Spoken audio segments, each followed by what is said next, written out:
조건이라 하는 제목으로 말씀을 드리고자 합니다. 자, 오늘 우리 3부에 마치고 나면 장로인, 장사 7인, 권사 10인의 정선을 위한 공동회를 하게 됩니다.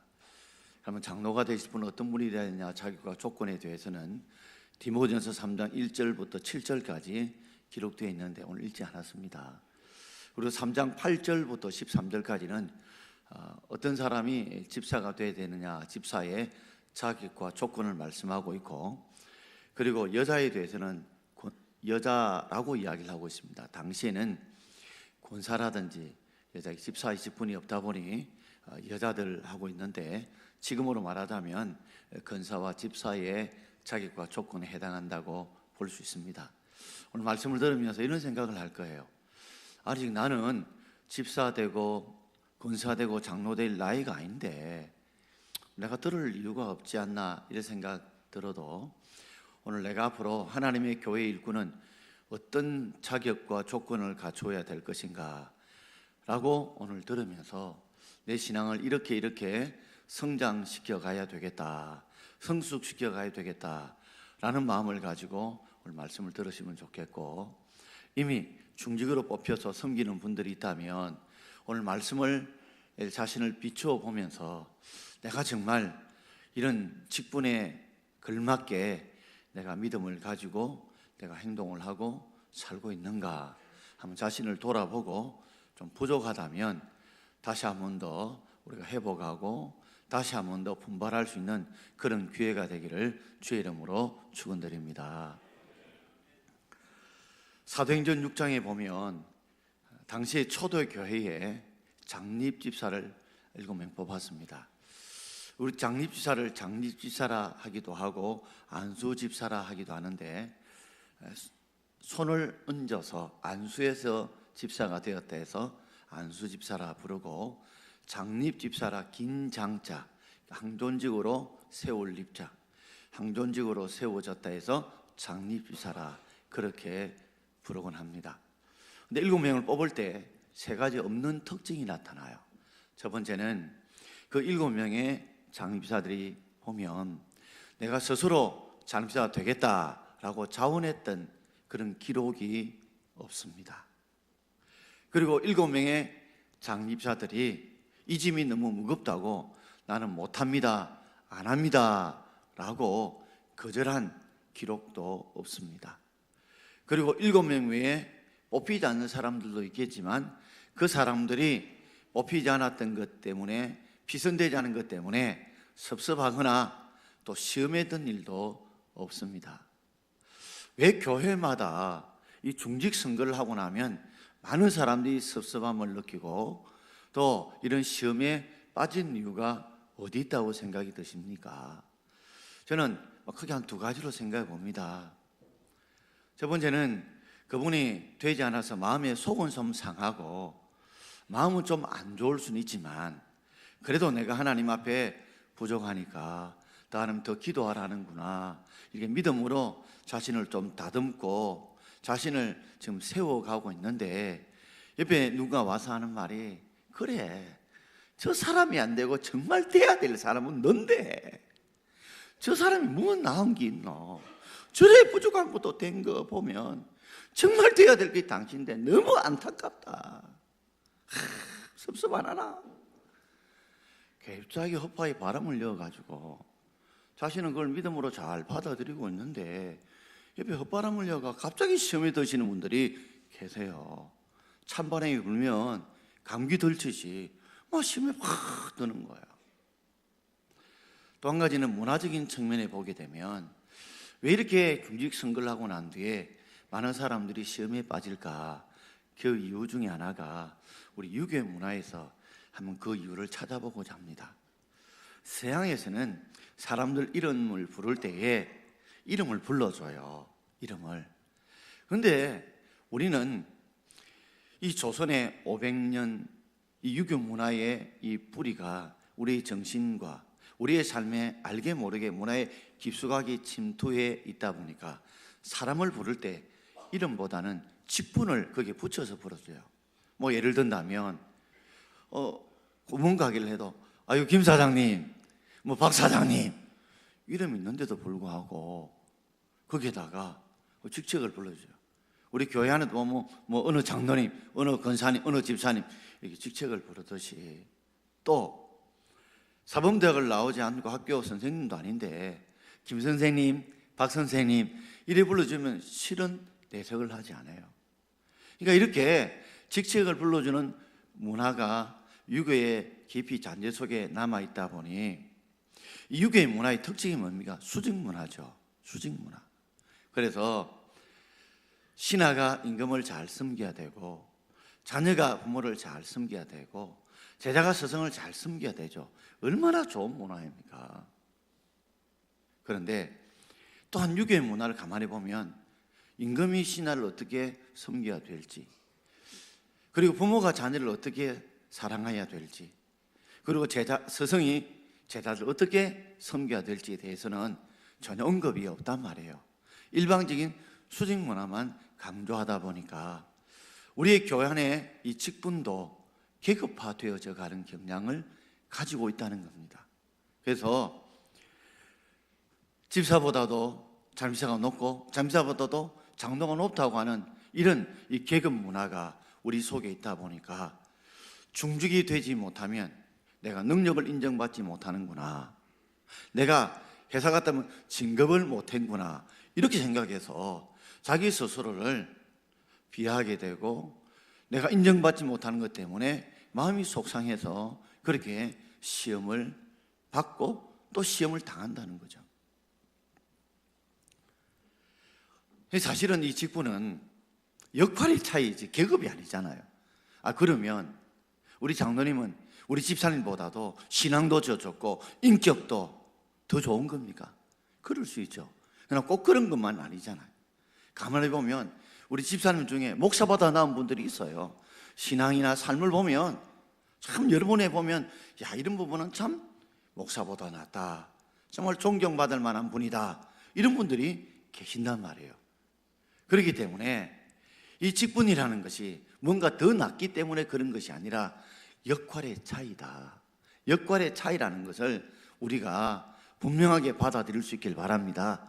그래서 안 된 것 때문에 내가 인정을 못 받는다, 내가 도태되었다, 이런 잘못된 이 계급주의적인 생각 때문에 중직에 뽑히지 않으면 많은 사람이 시험에 들고 그것 때문에 힘들어지게 되어진다는 것입니다.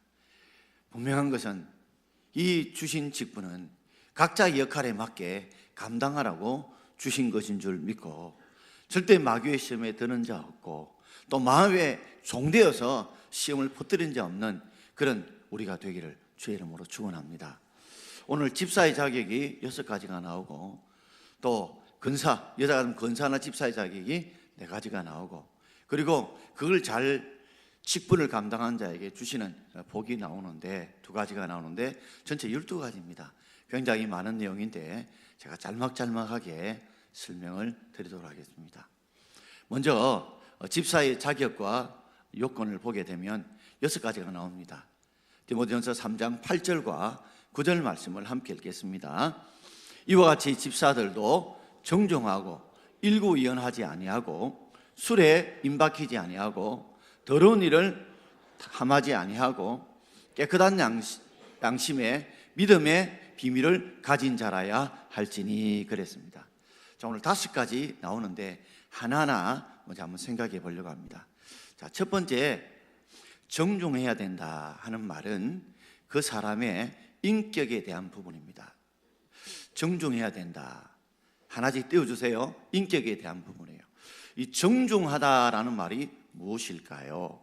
이 정중하다는 말은 그 사람이 신중하다, 그리고 존경받을 만하다라는 말이에요.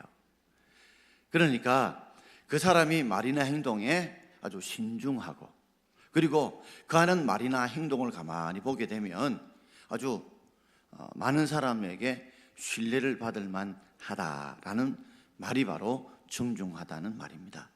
그렇습니다. 하나님의 일을 맡아 하는 사람은 항상 모든 일에 신중해야 됩니다.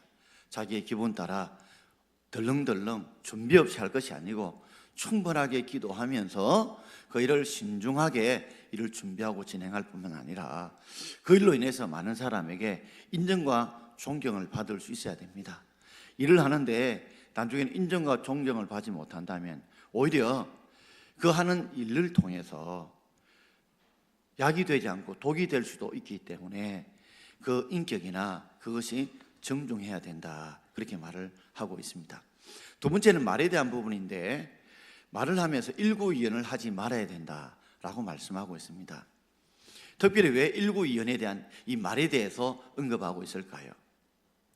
일구이연이 뭡니까? 한 입에 두 말 한다는 말이죠.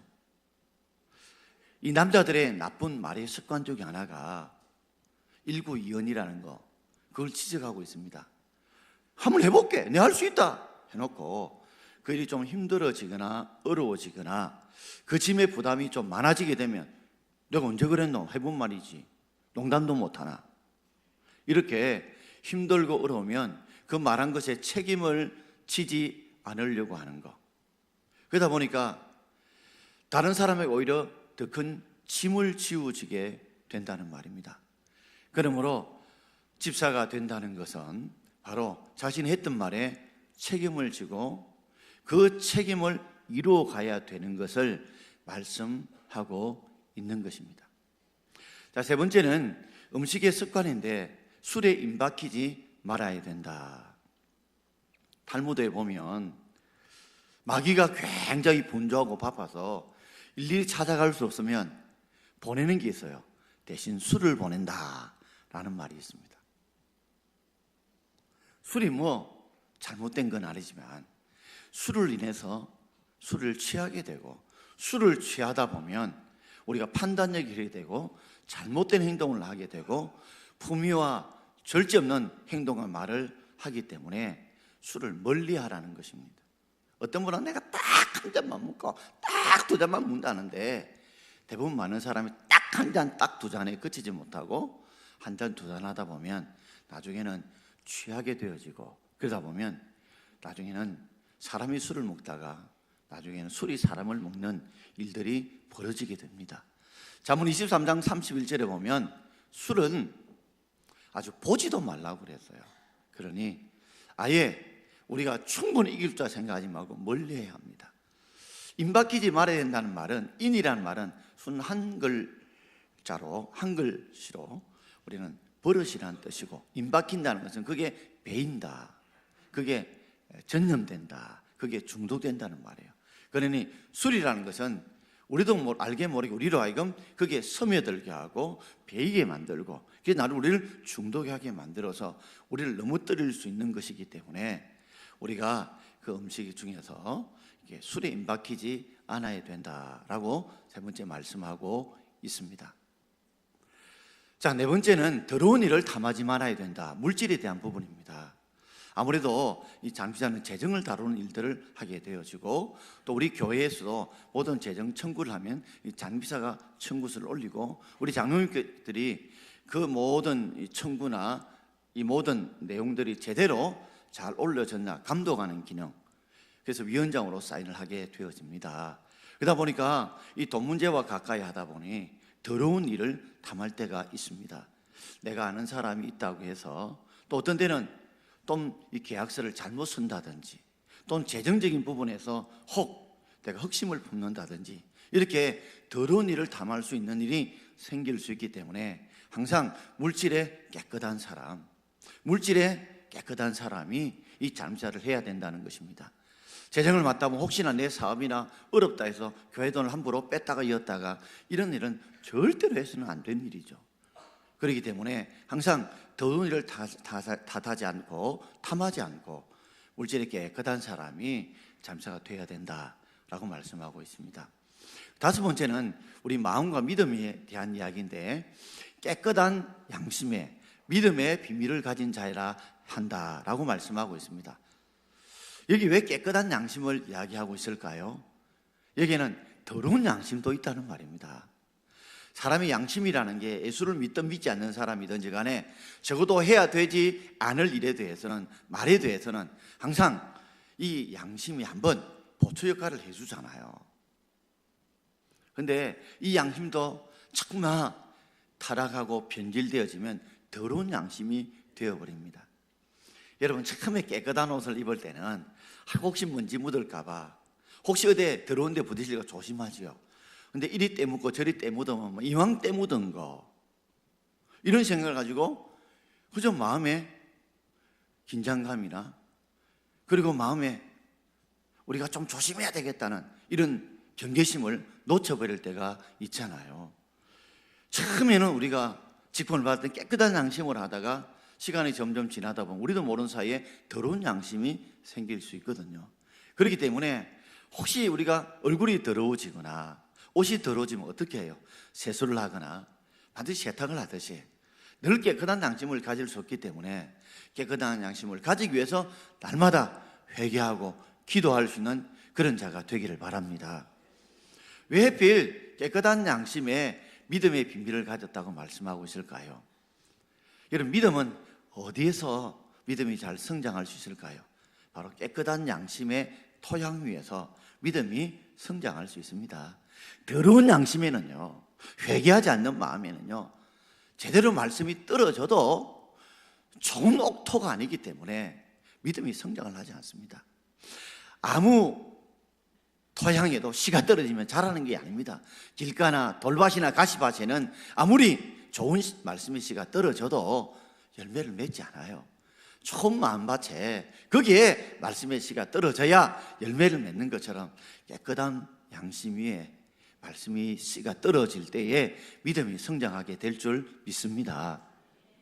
그럼 깨끗한 양심에 믿음을 가진 자라야 할지니 라고 했는데, 거기에 깨끗한 양심에 믿음의 비밀을 가진 자라야 한다 하고 비밀에 대한 이야기를 언급한 이유가 뭘까요? 이게 지금 만약에 제 눈앞에 제가 실을 하나 가지고 있다면 한번 생각을 해보십시오. 오늘 여기 보면 씨가 심겨져서 얼마나 아름다운 보라색과 핑크빛과 연두빛이 아름다운 이 꽃들이 피고 가지들이 폈잖아요. 물만 줬을 뿐인데 그 씨 안에 비밀을 가지고 있거든요. 이런 아름다운 비밀을 어떻게 해요? 씨가 심겨져서 자라고 나니까 그 비밀이 드러나게 되잖아요. 우리가 깨끗한 양심에다가 하나님의 말씀이 씨가 떨어졌어요. 그런데 어때 비밀을 알 수 있습니까? 그 말씀대로 내가 순종해보고 그 말씀대로 살아보니까, 야, 정말 하나님이 믿음으로 기도하니까 응답해 주시더라.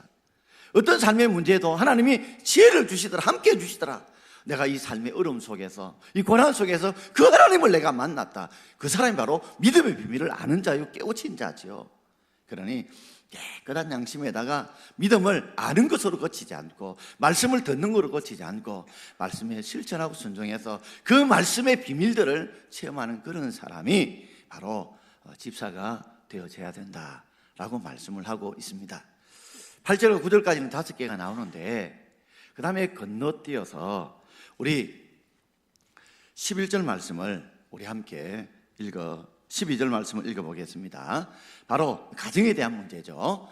집사들은 하나님의 남편이 되어 자녀와 자기 집을 잘 다스리는 자일지니 그랬습니다.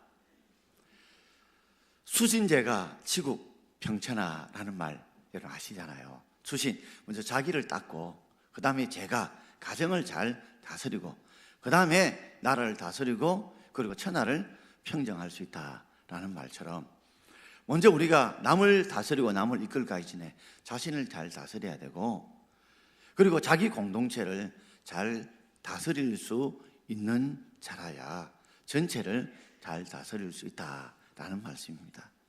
자기 하나도 신앙생활을 잘 못하는데 전체를 어떻게 이끌어갈 수 있겠느냐라는 말이죠. 그리고 우리가 집사를 뽑을 때 반드시 검증을 해보라라는 말씀이 성경에 기록되어져 있습니다. 우리 10절 말씀을 우리 함께 읽어보겠습니다. 이에 이 사람들을 먼저 시험하여 보고 그 후에 책망할 것이 없으면 집사의 직분을 하게 될 것이요 그랬습니다. 먼저 사람들을 뭐 해보라고요? 시험, 테스트 한번 해보라는 거죠. 겉모습만 번지르하다고 해서 그 사람을 택하지 말라는 겁니다.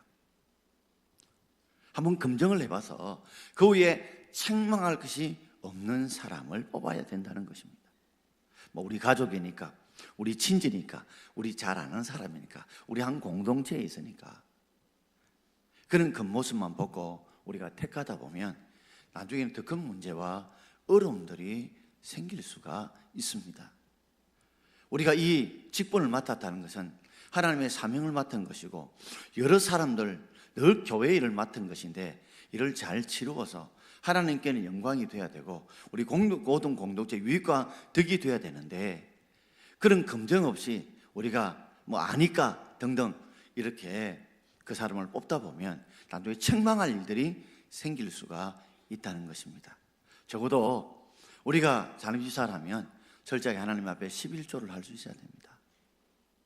그리고 공예배는 우리가 열심히 참석할 수 있어야 되고 항상 기도하기를 힘쓰고 하나님과 이웃을 사랑하기 위해서 열심히 섬기고 겸손할 수 있는 그런 책망할 것이 없는 검증된 모습들이 있어야 되어진다는 것이죠.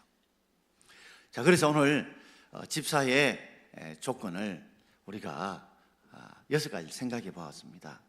먼저 인격적으로 정중해야 된다. 그리고 그 사람이 말에 의해서 일구이연을 하지 말아야 된다. 그리고 음식이나 이것에서 술에 임박히지 말아야 된다. 그리고 그가 모든 일을 하면서 더러운 일을 담하지 말아야 된다. 그리고 신앙과 믿음에 있어서 깨끗한 양심으로 믿음의 비밀을 가진 자라야 되고 그리고 한 가정을 잘 이끌어갈 수 있는 사람이 되어져야 된다. 검증을 해서 그런 사람을 뽑아야 된다고 말씀을 드렸습니다. 자, 이제는 우리 여자에 대해서 우리 긍사의 집사의 자격에 대해서 4가지로 말씀하고 있습니다. 우리 11절 말씀을 우리 함께 읽어보겠습니다. 여자들도 이와 같이 정숙하고 모함하지 아니하고 절제하며 모든 일에 충성된 자라야 할지니. 아멘. 당시에 여자들에 대한 직분이 없었습니다. 그래서 성경을 아무리 찾아봐도 근사라고 하는 직분이 안 나옵니다. 권사는 권면할 권자에다가 서성사입니다. 그러니 항상 모든 일을 성도를 권면하고 그리고 그들의 본이 되어서 그들을 잘 이끌어가는 사람이 바로 권사인데 당시에 여자들 직분이 없다 보니까 지금으로 같다면 이 권사나 집사의 자격 좀 되지 않겠나 생각합니다. 4가지가 나오죠. 첫 번째는 정숙해야 합니다. 이게 인격의 문제입니다. 남자는 신중해야 된다는 의미로 정중해야 된다 나온다면 여자는 정숙해야 된다 같은 의미입니다. 그 사람이 신뢰할 만하고 믿을 만하고 따를 만한 사람이 돼야 된다. 그러니까 그 사람의 그 인격을 가만히 보니까 저 사람 같으면 참 신뢰할 만하고 믿을 만하고 따를 만하고 존경할 만하다라는 것이 바로 정숙해야 된다는 말이죠. 두 번째는 그 사람의 말에 대해서 이야기를 하는데 모함하지 말아야 한다라고 말하고 있습니다. 좀 여성분들 듣기가 좀 거북스럽죠. 남자들은 아까 뭐라고 말했습니까? 말에 대해서 일구이연하지 말아야 된다. 남자들의 특징 중에 하나 좀 뻥치는 게 있지 않습니까? 한번 해볼게! 내가 할 수 있어! 해놓고 나중에는 책임 못 지게 되면 언제 그랬냐, 농담도 못하나, 이런 나쁜 특성을 가지고 있다면 여성들에게 좋은 특성도 많지만 나쁜 특성이 하나 있다면 모함하는 것이 있다는 거죠. 아유, 나는 전혀 안 그랬는데 싶어도 여성분들은 좀 시기하는 마음이 있습니다. 그러다 보니 이 시기하는 마음이 나중에는 모함할 때가 있다는 것이죠. 그러니 어떤 일을 할 때 그 사람이 본 그대로 보지 않고 들은 대로 말하지 않고 거기에다가 자기 감정을 넣고 자기 느낌을 넣고 자기의 좋음과 나쁨을 넣어서 말하다 보니까 좀 말이 그대로 전달되지 않고 좀 부풀려지거나 잘못되어져서 말할 수 있기 때문에 항상 말을 할 때에 모함하지 말아야 된다. 그다음 목사님, 그럼 입을 다물어야 된다는 말입니까? 입에 반창고를 붙여야 된다는 말입니까? 얼마나 좋은 여성의 특성을 많이 가지고 있습니까? 격려하고 위로하고 칭찬할 수 있는 그런 여러분 되기를 바랍니다. 남을 좋게 말해주고 좋은 점을 이야기해 줄 수 있다면 얼마나 더 유익하게 될 것이냐 하는 부분이죠. 자, 세 번째는 절제해야 된다는 말인데 이것은 행동의 부분을 말합니다. 아까 남자들 보게 되면 더러운 일을 탐하지 말아야 된다. 물질에 약한 부분이 많다면 여자분들은 이 말의 부분에서 또 행동의 부분에서 해야 될 말과 안 해야 될 말을 가려야 할 줄 알고, 해야 될 행동과 안 해야 할 행동을 가려야 할 줄 아는 절제, 자기 통제가 있어야 된다는 말이죠. 왜 이런 말을 할까요? 여성분들 어떤 데는 말을 하다 보면, 행동을 하다 보면 말이 절제가 안 되고 행동에 절제가 안 될 때가 있습니다. 뚝이나 이런 데 보면 물이 가두어져 있습니다. 가두어져 있기 때문에 적당하게 물이 내려오므로 우리 식수도 또 생활 용수로도 또는 농업 용수로도 귀하게 사용되고, 어떤 데는 이 수력 발전을 돌려서 전기로도 유용하게 쓰이죠. 그런데 갇혀야 될 물이 저수지에서 터져 나오게 되면 농업에 이 큰 열매가 결실해야 될 논밭들이 잠기게 되어지고, 어떤 집들이 잠기게 되고 생명과 재산에 손실이 올 때가 있는 것처럼, 항상 우리가 말이나 행동에 있어서 절제를 해야 되어진다라는 것을 말씀하고 있죠. 마지막 네 번째는 모든 일에 충성해야 된다 하는 믿음과 사역에 대한 부분입니다. 여러분, 교회 안에는 여성분들이 많고 일도 훨씬 많은 일들을 하고 있습니다. 그러다 보니까 모든 일에 충성돼야 되는데, 어떤 하고 싶은 일이 있고 하기 싫은 일들이 있습니다. 우리가 힘들고 어렵고 손에 물 묻히고 책임을 진 일 같으면 모두가 안 하고 싶어 합니다. 그러나 우리가 중한 직분을 받았다면 모든 일에 충성할 수 있는 저와 여러분 되길 바랍니다. 충성한다는 건 최선을 다한다는 것이고, 끝까지 열심을 가지고 중도에 회피하지 않고 그만두지 않고 최선을 다해 끝까지 열심히 하는 게 바로 충성된 자죠. 그렇기 때문에 우리 모든 일을 맡거든 힘들고 어려운 일이 많더라도 우리가 끝까지 최선을 다해서 충성된 그런 사람들이 권사로 되어져야 되고, 또 그런 우리가 권사들이 되기를 주의 이름으로 축원드립니다. 자, 세 번째로 이제 마지막으로 우리가 이 직분을 잘 감당하는 자에게 하나님께 주시는 약속의 복이 있습니다. 그 복을 두 가지로 말씀하고 있는데, 우리 13절 말씀을 우리 함께 읽어보겠습니다. 집사의 직분을 잘한 자들은 아름다운 지위와 그리스도 예수 안에 있는 믿음의 큰 담력을 얻느니라. 자, 이 말을 보면 집사의 직분을 잘한 자는 그랬습니다. 이게 집사만 있는 것이 아니라 집사도 장로 직분하고 자기 별로 차이가 나지 않아요. 우리가 장로의 직분이나 집사의 직분이나 권사의 직분을 잘한 자들은, 이 말은 못한 자들도 있다는 말이거든요. 못한 자들도 있다는 말이에요.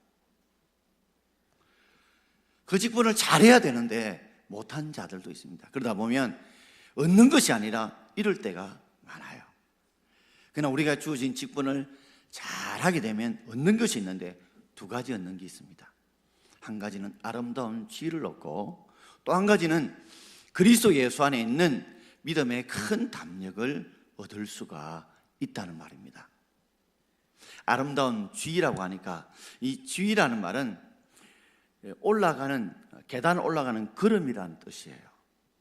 계단 올라가는 걸음이라는 뜻인데, 이거 잘못 오해하면 안 됩니다. 내가 집사 열심히 하게 되면 장로로 올라가는구나, 이런 뜻이 아니에요. 이 말은 이 직분의 중함이 얼마나 많은 수고와 땀과 물질과 노력과 헌신이 필요합니까? 그래 열심히 내가 헌신하다 보게 되어지면 내 신앙이 올라가게 되고, 그리고 많은 사람이 더 인정받게 되고 더 존경받게 되는 그 아름다운 그런 평판을 얻게 된다는 말입니다. 우리가 중직을 맡아보면 어떤 오기 싫어도 금요기도에 나야 되고, 새벽기도 나야 되고, 또 철저하게 11주 생활해야 되고, 또 힘들고 어려워도 오늘 바나바 서울 올리면 참석해야 되고, 내가 직분 맞지 않으면 내가 그냥 갈 수 있는데 싶어도 여러 가지 짐이 되고 부담이 될 때가 있습니다. 근데 그렇게 열심히 하다 보면 내 신앙이 성장하게 되고, 내가 점점 더 성숙하게 되고, 더 주님과 더 열심을 내고 가까이 할 수 있게 되어지지 않습니까? 우리 찬양대도 오늘 찬양대를 하다 보니 참 부담이 되죠. 나보다 좀 일찍 나와야 되고 연습해야 되지만 가장 귀한 금자리에 앉을 수 있는 은혜와 혜택을 받지 않습니까? 여러분, 앞에서 목사하고 눈이 마주쳐야 은혜가 됩니다.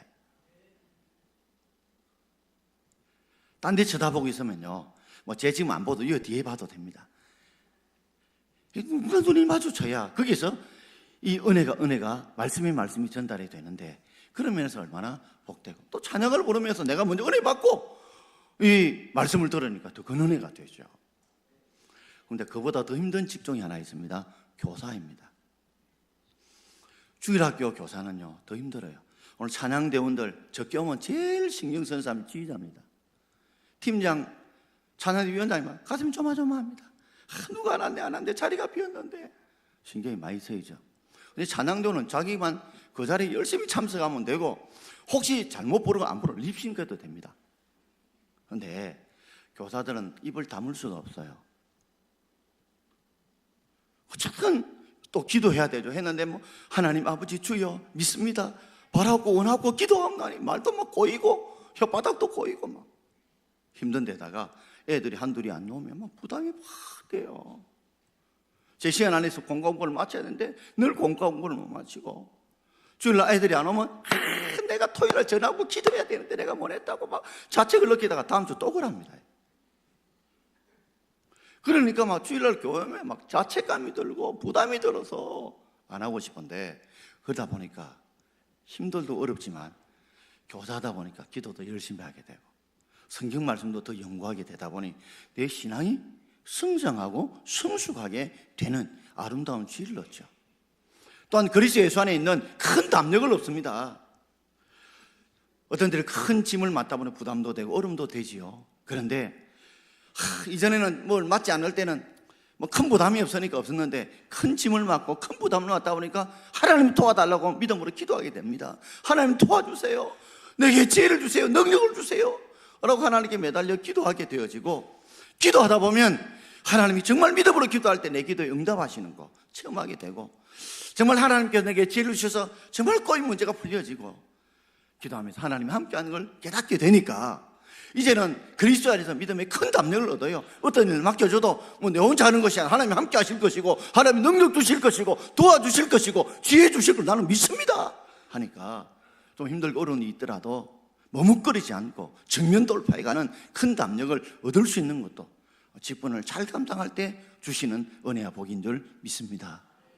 자, 오늘 말씀에 우리가 장립사의 자격 우리 6가지, 그리고 근사의 자격 4가지, 그리고 우리에게 잘 감당할 때 주시는 직분, 주시는 복 2가지를 묵상해 보면서 다시 한 번 더 우리가 이런 사람이 돼야 되겠다는 결단을 가지고 오늘 말씀을 듣고, 이미 중지된 분은 내가 정말 이렇게 살고 있는가 하면 돌아보고 한 번 더 열심히 회복하는 그런 은혜가 있기를 주의 이름으로 축원드립니다. 기도하겠습니다. 오늘 주신 말씀